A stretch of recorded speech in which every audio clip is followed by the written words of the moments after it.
Radhe Radhe everyone. आप सभी का आपके अपने चैनल पर बहुत बहुत स्वागत है। मेरा नाम है दीप्ति और आज मैं आपके साथ शेयर कर रही हूँ संपूर्ण करवा चौथ की विधि, व्रत विधि कैसे करनी है, कैसे पूजा करनी है, कैसे करवों को फेरना है और कैसे भोग लगाना है, कैसे पारण करना है। सभी जानकारी आपको इस वीडियो के माध्यम से मैं देने वाली हूँ, तो पूरा वीडियो ज़रूर देख लीजिएगा।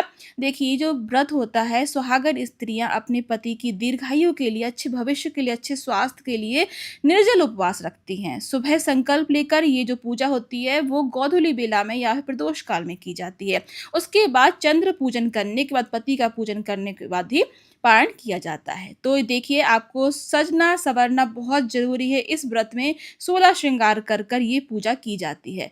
तो मन में बहुत अच्छी भावना लेकर पवित्र मन से आपको ये व्रत करना चाहिए।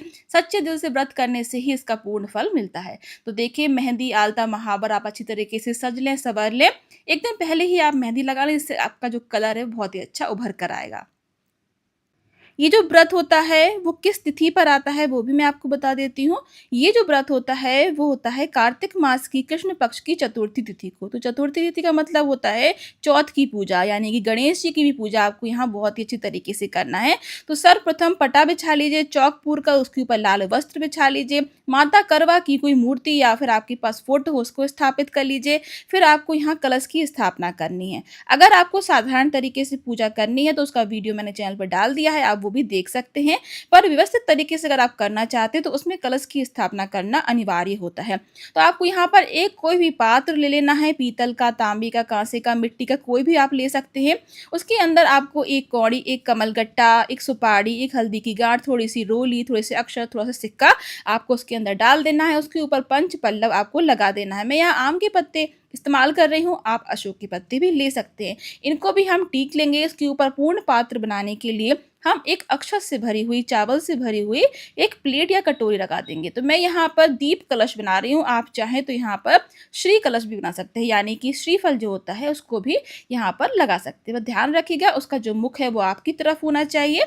इसके बाद देखिए, मैंने दीपक को प्रज्वलित कर लिया। अपनी जो पूजा है उसको हम शुरू करेंगे। तो यहाँ पर आपको एक करवा तो चाहिए ही चाहिए है। अगर आप 2 करवा रखना चाहते हैं तो 2 भी रख सकते हैं। तो मैं यहाँ पर एक जो करवा है मिट्टी का ले रही हूँ। अगर आपके पास धातु का है तो आप धातु का भी ले सकते हैं, पर मिट्टी का अगर आप ले रहे हैं तो ध्यान रखिएगा उसको अगले दिन आपको विसर्जित करना होगा। इसमें हम जल भरेंगे और थोड़ा सा गंगा जल डालेंगे। आप चाहें तो इसमें एक सिक्का भी डाल सकते हैं, पर मैं यहाँ पर अलग से एक सिक्के से आपको पूजन करके बताऊंगी कैसे हमें चंद्र देवता का पूजन करना चाहिए इस पूजा के साथ ही। इसके ऊपर भी हम थोड़े से गेहूं डाल देंगे। आप चाहें तो अक्षत भी रख सकते हैं। एक प्लेट के ऊपर गेहूं रख देंगे। और जो हमारा मीठा वाला करवा है, ये वाला जो करवा होता है वो शक्कर का बना हुआ होता है। इसको ऐसे ही ऐसे उठा के बाद में हम इसको दान दे देते हैं। जिसको भी आप बायना का सामान दे रहे हैं उसी को आप ये करवा भी दान में दे सकते हैं।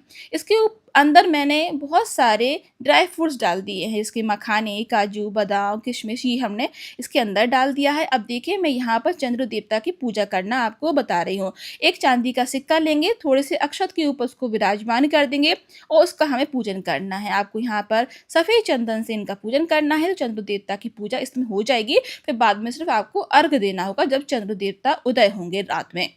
कहाँ पर, किस वक्त, कौन सी जगह पर, किस समय पर उदय होंगे वो तो आपको न्यूज़ में मिल जाएगा, लेकिन फिर भी 9 या सवा 9 के आसपास ही निकलते हैं चंद्र देवता, क्योंकि चौथ के दिन थोड़ी सी लेट हो जाता है। इसीलिए आप उस हिसाब से ही तैयारी करें। 8:30 से 9:30 के बीच में आपको चंद्र दर्शन हो जाएंगे। बस ध्यान रखिएगा, चंद्र दर्शन आपको उदय होते ही करना है। मतलब कि जब ऐसा कहते हैं कि जब चंद्र उदय होता है उसी समय आपको उसके दर्शन करने से बहुत फल मिलता है। बहुत ज़्यादा देर के बाद दर्शन नहीं करना चाहिए।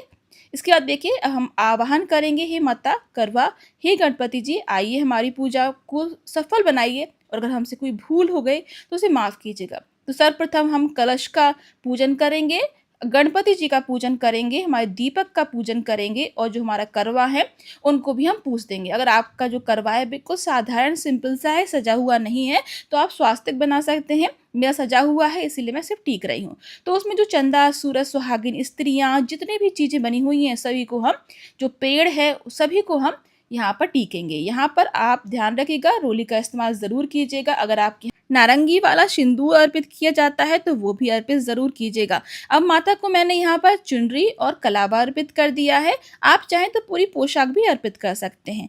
इसके बाद आपको यहाँ पर सुहाग का सामान अर्पित करना है। माता के लिए जो सुहाग का सामान हम अर्पित कर रहे हैं, ये आप बाद में अपने लिए इस्तेमाल में ला सकते हैं। और इसके साथ ही आप बायने का सामान भी यहीं पर निकाल लें। बायने का सामान का मतलब होता है पूजा के बाद आप ये सामान देंगे। इसमें साड़ी, सुहाग का सामान, दक्षिणा और मिठाई और फल होंगे, वो आपको अपनी सासू माँ को देने होते हैं। अगर सासू माँ नहीं है या फिर सुहागन नहीं है, आप अपनी ननंद को दे सकते हो। ननंद भी नहीं है तो आप किसी भी पंडित को दे सकती हैं। आस-पड़ोस में कोई ब्राह्मण स्त्री हो जो कि सुहागिन हो तो आप उनको भी दे सकती हैं। तो देखिए मैंने एक यहाँ साड़ी रख ली है, उसमें सुहाग की चूड़ियाँ रख लेंगे। सारा जितना भी सुहाग का सामान है वो रख लीजिए, मिठाई रख लीजिए और यहाँ पर मैंने सिंघाड़े का भोग लगाया है। अब देखिए चौथ का मतलब होता है 4 अंक, 4 अंक का मतलब होता है हर चीज़ हमें 4-4 अर्पित करनी चाहिए। तो हमने करवे के ऊपर भी 4 पेड़े रखे हैं और अलग से भी 4 पेड़ों का प्रसाद लगा रही हूँ। आप चाहें तो आपके घर में जो भी सामान बना है, हलवा, पूड़ी, मिठाई, जितने भी पकवान बने हैं वो सभी यहाँ पर भोग में ज़रूर लगाइएगा। अब गणपति जी को मैं जनेऊ अर्पित कर रही हूँ, सुहाग के सामान को भी हम टीक लेंगे और उसके ऊपर भी एक गुलाब का पुष्प रख देंगे। माता को गुलाब के पुष्प और लाल पुष्प बहुत पसंद होते हैं, इसलिए ध्यान रखिएगा गुलाब के कमल के पुष्प माता को ज़रूर अर्पित कीजिएगा। अब जो भी आपके पास मौसमी फल हों उस समय जो आते हों तो आप वो अर्पित कर दीजिए। और इस वर्ष 20 अक्टूबर को ये व्रत रखा जाएगा, यानी कि हमारी करवा चौथ की जो पूजा है, व्रत है, वो 20 तारीख को होगी। अब देखिए सुबह जो आप संकल्प ले रहे हैं ध्यान रखिएगा, उसका पारण आप तभी कीजिएगा जब आप पूरी दान की सामग्री दे दें और आप चंद्र देवता का पूजन कर लें। उसके बाद ही आपको भोग प्रसादी पानी है। पहले तो अपने पति के हाथ से पाइए और फिर बाद में आप स्वयं भी खा सकते हैं। इसके बाद देखिए यहाँ पर मैंने कुछ माता के लिए चांदी सोने का सामान भी रखा हुआ है। अगर आपके पास नया कुछ रखा हो या फिर अलग से आप माता के लिए स्पेशली लेकर आए हों तो वो ज़रूर अर्पित कीजिएगा। अब यहाँ पर देखिए हम करवा चौथ की जो किताब है उसको उठा लेंगे और जो करवा चौथ की किताब में जो कथा होती है वो पढ़ लेंगे या फिर किसी की मुख से सुन लेंगे। अब माता के यहाँ पर हम पास में पीने के लिए एक थोड़ा-सा छोटा-सा जल रख लेंगे। यहाँ पर मैं छोटे से चांदी के लोटे में जल रख रही हूँ। इसके बाद देखिए जो भी आप हाथों में अपने पुष्प लिए हों या फिर आप गेहूँ लिए हों, वो थोड़े से जल में डाल दीजिए और बाकी थोड़े से माता के चरणों में छोड़ दीजिए। इसके बाद देखिए यहाँ पर हम एक घी की बाती जला लेंगे। आप चाहें तो अलग से कपूर से भी आरती कर सकते हैं और आप चाहें तो थोड़ा-सा हवन भी कर सकते हैं।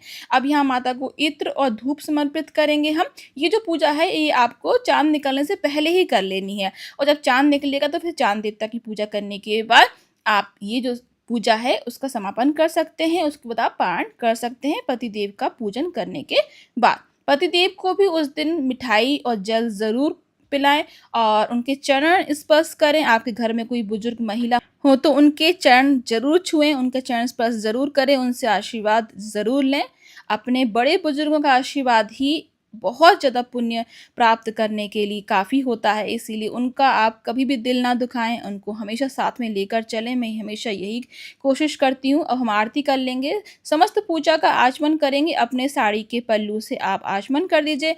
माता को आरती देने के बाद आप ये आरती स्वयं लीजिए, अपने पति देव को भी ज़रूर दीजिए, उनको भी टीका लगाइए, चरण स्पर्श कीजिए, मिठाई खिलाइए, पानी पिलाइए और उनसे भी कहिए कि वो आपके हाथों में कलावा बाँध दें और आप भी उनके हाथों में कलावा बाँध दें। अब थोड़े से आप गेहूँ के दाने या फिर फल जो हैं वो अपने पल्लू में ज़रूर रख लीजिएगा और जो सुहाग की जितनी भी आप निशानियाँ पहने हैं, मंगलसूत्र है, सिंदूर तो है ही, मेहंदी है, नाक की नथ है, चूड़ियाँ हैं, सभी में हम सिंदूर लगा लेंगे। सुहाग की चीज़ों को टीकना बहुत ज़रूरी है, ख़ास करके जब हम सुहाग के लिए व्रत रख रहे हैं। अब हाथ जोड़कर प्रार्थना करेंगे, ढोक दे देंगे कि हमसे कोई अगर भूल हो गई हो तो माफ़ करना। दक्षिणा हमने अर्पित कर ही दी है, अगर हमारी पूजा में कुछ भी कमी रह जाती है तो वो पूरी हो जाती है।